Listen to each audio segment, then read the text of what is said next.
Her name was Kaya. She was 4 months old, with ears too big for her head and paws too big for her legs. She had never been alone before. Her mother, her aunts, her cousins, they had always been there, a warm wall of bodies that smelled like safety. But the flood came so fast. One moment she was running beside her mother. The next, the ground disappeared beneath her, and she was underwater, tumbling, drowning, fighting for air she could not find. When she woke up, she was lying on wet grass. Her body ached, her lungs burned, and when she lifted her head, she saw only water in every direction. She was on an island, a tiny patch of land no bigger than a few acacia trees surrounded by swollen river. She called for her mother until her throat was raw and her voice was gone. No one answered. Then she curled into a ball beneath the smallest tree and shivered, watching the water rise. That is when she saw him.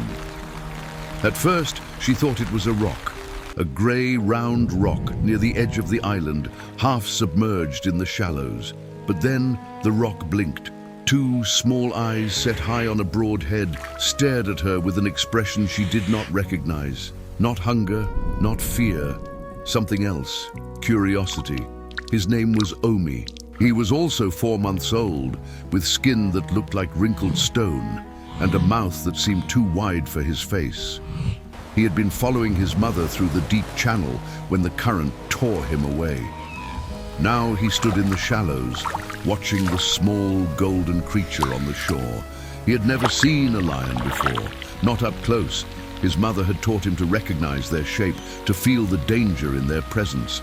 But this one did not feel dangerous. This one looked cold and small and afraid. Kaya growled. It was supposed to be threatening, but it came out thin and broken. She arched her back and tried to make herself look bigger. Omi did not move. He simply watched, his ears twitching, his nostrils flaring. Minutes passed.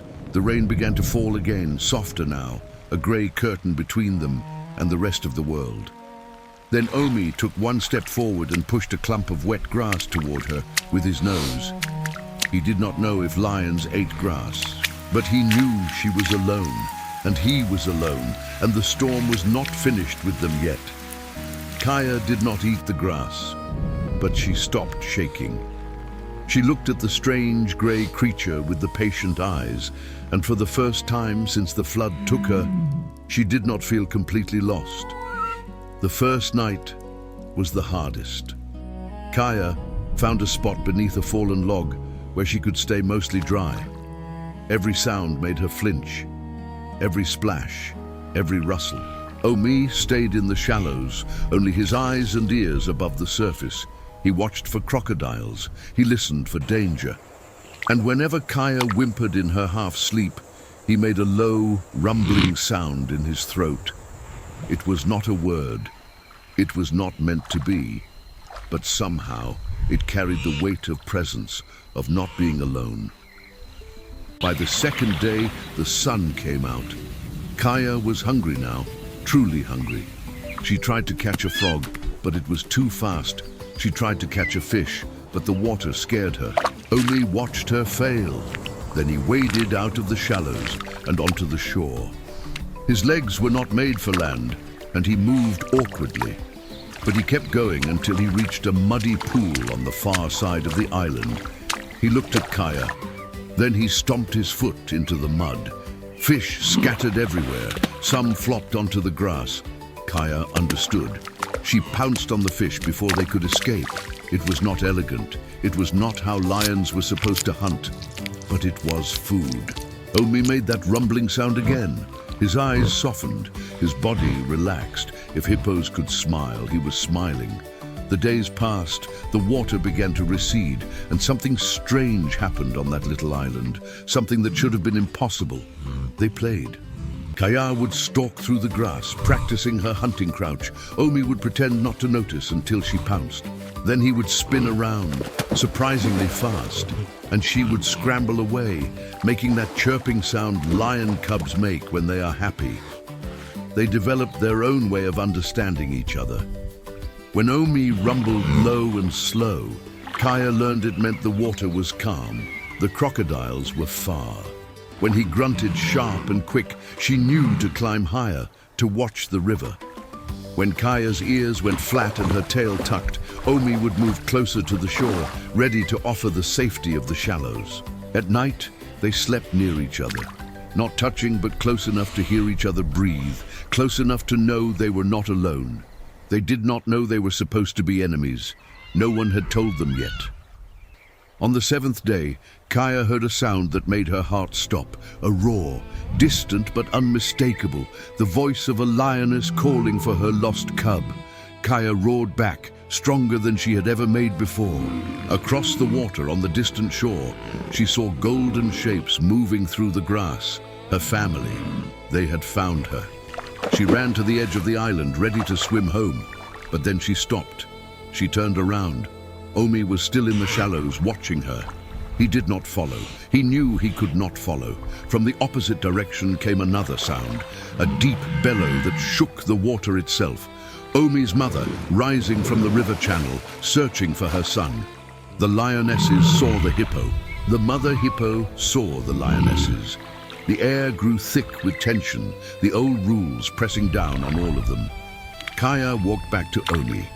She pressed her forehead against his broad grey face. It was a gesture she had only ever given her mother.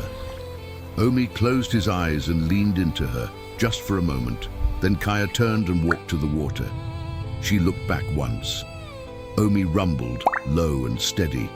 The same sound he made on the nights when the crocodiles were far and the water was safe. The sound that meant everything was going to be all right. Kaya chirped soft and quick, the sound she made after they played, after they rested, after the fear had passed. And then she swam toward her family, and he sank beneath the surface toward his, and the island was empty again. 3 years passed. Kaya grew into a powerful lioness, one of the finest hunters in her pride. But she had a habit that confused the others.